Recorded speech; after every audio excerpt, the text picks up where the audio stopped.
പിണറായി പുത്രിയുടെ എക്സാലോജിക്കിന് Pricewaterhouse കൂപ്പേഴ്സും ലാവലിൻ കമ്പനിയും പണം നൽകിയെന്ന വിവരങ്ങൾ പുറത്തേക്ക്. അബുദാബിയിൽ 2 ബാങ്ക് അക്കൗണ്ടുകൾ. വീണയെ കുടുക്കുന്ന കൂടുതൽ തെളിവുകൾ കേന്ദ്ര ഏജൻസിക്ക് ലഭിച്ചുവെന്നാണ് വിവരങ്ങൾ. വിദേശ ബാങ്ക് അക്കൗണ്ട് കേന്ദ്രീകരിച്ച് സീരിയസ് ഫ്രോഡ് ഇൻവെസ്റ്റിഗേഷൻ ഓഫീസ് അന്വേഷണം ആരംഭിച്ചതറിയാതെ പിണറായിയും മകളും വിദേശത്ത് നീക്കങ്ങൾ നടത്തി. വീണ വിദേശത്തെത്തും മുൻപ് തന്നെ കേന്ദ്ര സംഘം എത്തിയിരുന്നുവെന്നാണ് റിപ്പോർട്ടുകൾ. നിർണായക തെളിവുകൾ ലഭിച്ചുവെന്നും സൂചന. അതിന്റെ കൂടെ വീണയ്ക്കുള്ള കുഴി തോണ്ടാൻ ഷോൺ ജോർജിന്റെ പുതിയ നീക്കം. വിദേശത്ത് പിണറായി പുത്രി കെട്ടിപ്പൊക്കിയിരിക്കുന്നത് വമ്പൻ ബിസിനസ് സാമ്രാജ്യമെന്ന ആരോപണം ശക്തമാകുകയാണ്. ഇടയ്ക്കിടെ അച്ഛനും മകളും വിദേശത്തേക്ക് പോകുന്നത് കട്ട മുതൽ സുരക്ഷിത സ്ഥാനത്തെത്തിക്കാൻ കേന്ദ്ര അന്വേഷണം മുറുകിയപ്പോഴാണ് പൊടുന്നനെ എക്സാലോജിക് എന്ന കമ്പനിക്ക് വീണ ഷട്ടറിട്ടത്. കേന്ദ്ര സംഘം എക്സാലോജിക്കിന് പിന്നാലെയായിരുന്നു.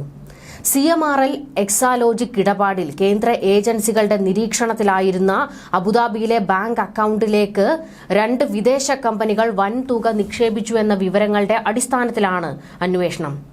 രാജ്യാന്തര കൺസൾട്ടൻസി സ്ഥാപനമായ Pricewaterhouse Coopers, Canadian കമ്പനിയായ SNC ലാവലിൻ എന്നിവയുടെ അക്കൗണ്ടുകളിൽ നിന്ന് അബുദാബി ബാങ്ക് അക്കൗണ്ടിലേക്ക് 2016-19 കാലയളവിൽ പലതവണ പണം നിക്ഷേപിച്ചതായി SFIOയ്ക്ക് വിവരം ലഭിച്ചിരുന്നു.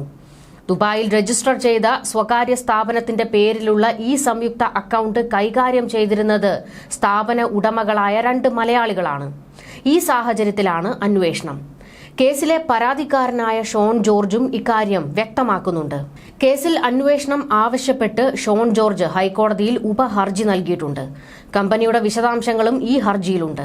ഇതോടെ എക്സാലോജിക് വിവാദം പുതിയ തലത്തിലേക്ക് എത്തിയിരിക്കുകയാണ്.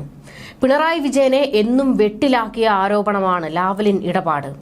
നേരത്തെ ലാവലിന്റെ ആസ്ഥാനമായുള്ള കാനഡയുമായി ബന്ധപ്പെട്ടും ചില ആരോപണങ്ങൾ ഉയർന്നിരുന്നു. ഷോണിന്റെ ആരോപണങ്ങൾ ശരിയാണെന്ന് വന്നാൽ രാഷ്ട്രീയമായി ഏറെ പ്രത്യാഘാതങ്ങളുണ്ടാകും. വിഷയത്തിൽ ED അന്വേഷണം നടക്കുന്നതും കാര്യങ്ങളെ സ്വാധീനിക്കും. അറസ്റ്റിലേക്ക് പോലും പോകുന്ന സാഹചര്യങ്ങളും ഇതുണ്ടാക്കും. എൻഫോഴ്സ്മെന്റ് ഡയറക്ടറേറ്റിന്റെ കൊച്ചി ഓഫീസിന് 1 വർഷം മുൻപ് ഈ വിവരം ലഭിച്ചിരുന്നു. വിദേശ പണം സ്വീകരിച്ചതിൽ ഫെമ ചട്ടലംഘനം ആരോപിക്കപ്പെടുന്ന കിഫ്ബി മസാല ബോണ്ട് കേസിന്റെ അന്വേഷണത്തിനിടയിലാണ് അബുദാബി ബാങ്ക് അക്കൗണ്ട് സംബന്ധിച്ച രഹസ്യവിവരം EDക്ക് ലഭിക്കുന്നത്.